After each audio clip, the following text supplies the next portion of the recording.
Welcome back to another video. So today the topic is why you need to stop snacking. Now, there's going to be some people for whom snacking is a good idea, but those people are few and far between.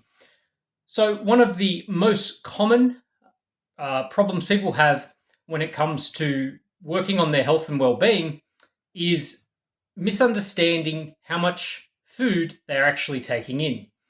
So when we look at, there's been a lot of research done here where basically they'll put cameras in a house, with people's consent, obviously, and they will look at what people are eating through the day, and then they will look at what people are reporting to eat throughout the day, and then have a look at how those things align. Now, what they usually find here is that people, on average, the vast majority of people out there, severely underestimate how much they're eating, to the point of some people 50 to 100% less than what they're actually consuming. So they believe that instead of eating the 3,000 calories that they had each day, they're actually eating 1,500. They believe that they're eating 1,500. And this is pretty easy to do if you don't have a lot of knowledge around nutrition, but it's also very easy to do if you snack a lot. So the problem with snacking is that it can basically add a significant volume of energy to your daily intake without you really feeling like you've eaten a whole lot. So when we look at someone who's the average person who's trying to drop some weight, trying to get healthy, trying to get fitter, they generally, in almost all cases, need to eat less overall calories, consume less energy. And if they're snacking regularly, it makes this next to impossible for most people. So when you look at a newborn, they need to eat constantly. They need to have meals all throughout the day, maybe 10 meals depending on the kid, and sometimes even more. And they're kind of constantly feeding. But this is because their stomach is physically so small that they cannot get enough in a meal to sustain them for very long. And so as they get bigger, as they grow up, they can reduce the amount of meals they need because they can hold more in their stomach as they get bigger. And it's also because, infants and young children need a significant amount of energy for their size because they're growing at a, very, very large rate. But as an adult, you're not a baby. You don't need to have food constantly coming into your body.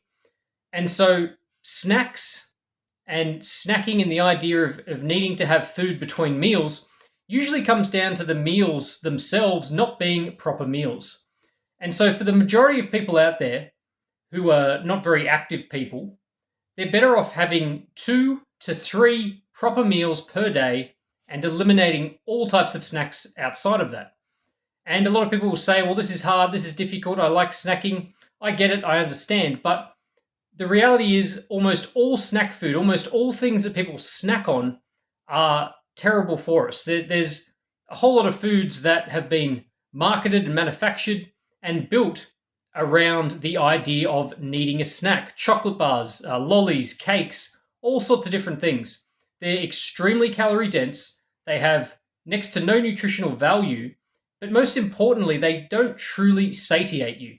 So if you have breakfast at 7 o'clock, 6 o'clock, whenever, and you're getting hungry for lunch, and some people in between that period, they could be eating 500 to 1,000 calories worth of generic various snacks that they're adding to that total for the day.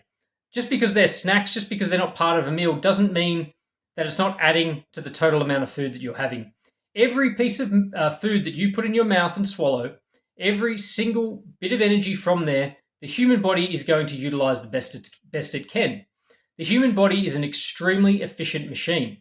It is very good at turning food into energy, which is why we're in the situation that we're in, which is why so many people are struggling with their weight. Because food energy, we don't really need that much of it.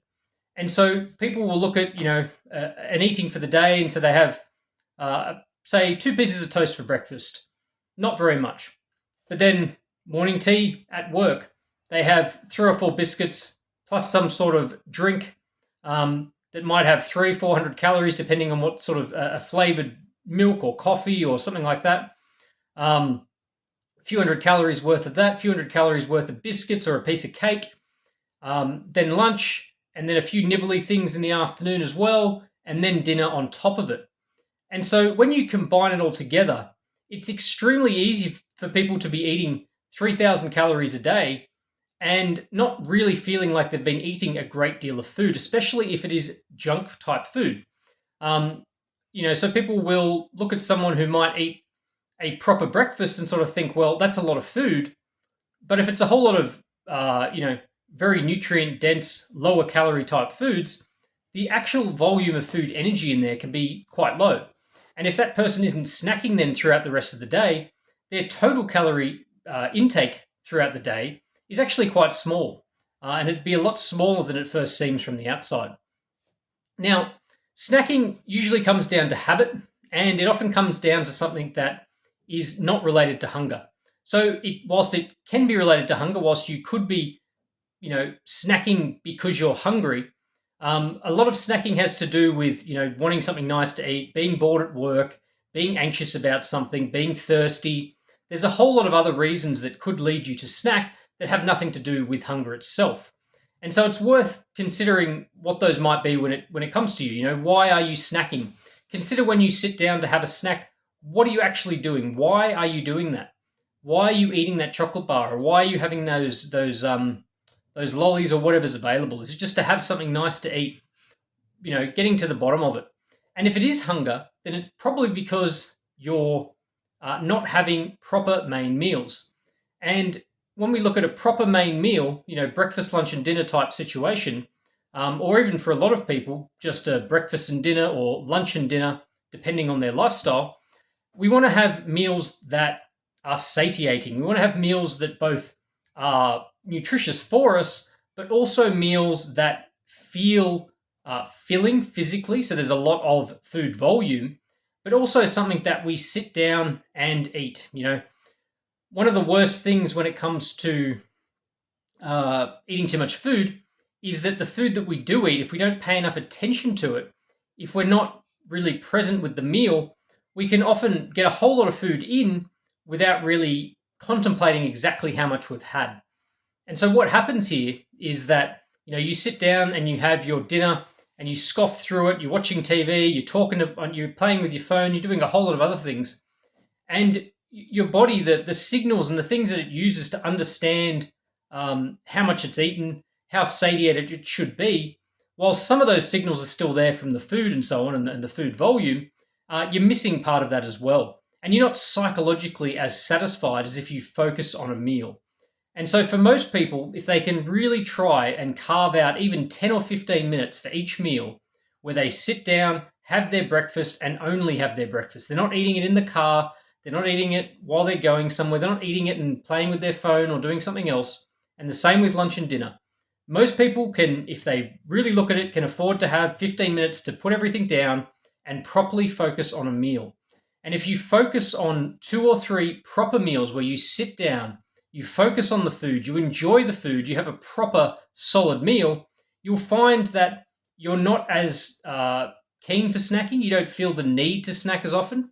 And your total food volume, your food calorie intake throughout the day will be lower.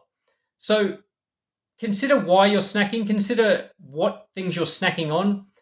Like I said, some people out there, it might be that snacking is a good idea for your particular situation. But as a general term, I would say for the vast majority of people who are trying to get fitter and healthier, snacking is one of the worst things that you can do for it. Because most snack foods are not healthy for you. They're not adding anything to your life. It is just empty, extra energy into your daily diet that's not helping you achieve anything. It's not helping you get full, and it's not satiating your body. So focus on proper food, proper meals, and you should hopefully find that you snack less and that you consume less overall food every single day.